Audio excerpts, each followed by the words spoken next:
Hello guys, re-repair na natin pala itong concert na 502B. Yan.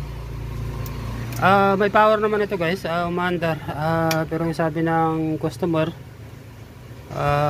bigla daw siya humihina, bigla lumalakas. Then parang may nangangamoy sunog guys sa loob.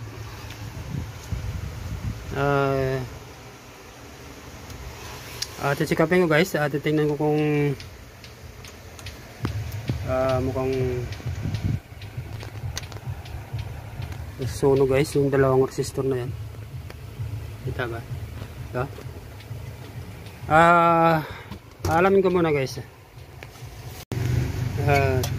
Tinanggal ko muna to para makita yung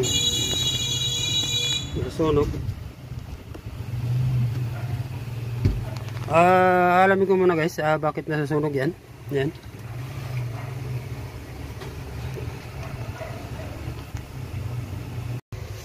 Sa ngayon guys, gagamit muna tayo itong short detector. Yan. Then ipa-plug natin itong TV. Titingnan natin guys kung naglalabas ng DC out yung kanyang amplifier. Lalagay muna natin ito guys, yung ating test plug yung negative. Dinisit natin ito guys sa DC yung ating analog na multitester. Titingnan natin guys kung naglalabas ng DC out itong amplifier. Una natin ito guys, yung titignan natin kung yan umilaw ng konti yung ating short detector. May ikot na rin guys yung fan.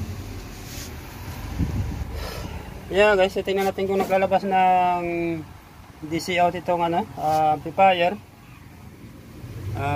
Wala siyang DC out sa ditong side. Dito tayo sa kabila guys, yan dito. Tingnan nyo guys, naglalabas ng 12 volts yung kabilang side. Yan. Titingnan natin guys dito sa nasusunog. Yan. Dito nga siya guys. Kaya nga nasusunog to guys, tong resistor na ito.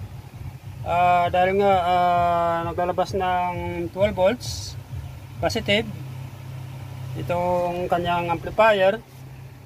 Dito guys sa kabila wala, 0-0 siya. Yung nga, ulitin ko ulit itong side, naglalabas siya guys ng 12 volts.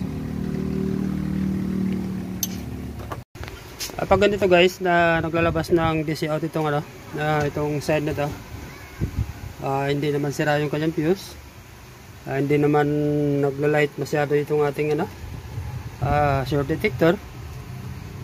Dito tayo guys mag-concentrate sa kanilang mga driver. Ito guys, isa-isahin natin lahat yan guys. Titingnan natin kung baka mayroong leak dyan, kaya naglalabas ng DC out itong side na to.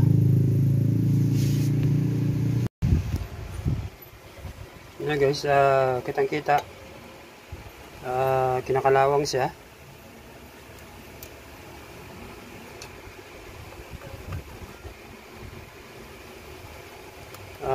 Maaaring nabuhusan to guys ng putol pa yung isa.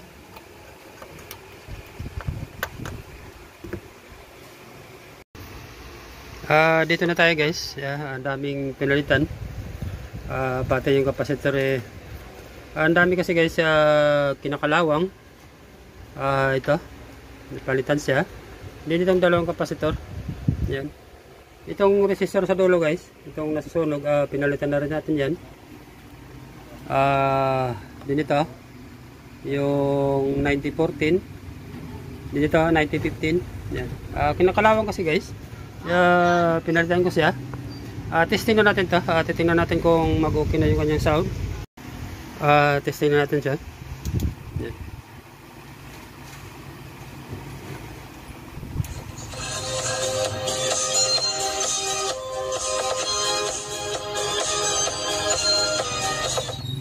Testing natin guys ang kanyang mic.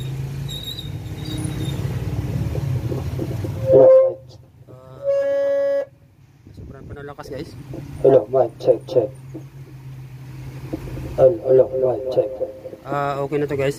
Tungtuhan na yung may-ari nito. Nagmamadali kasi kailangan niya mag-video, okay.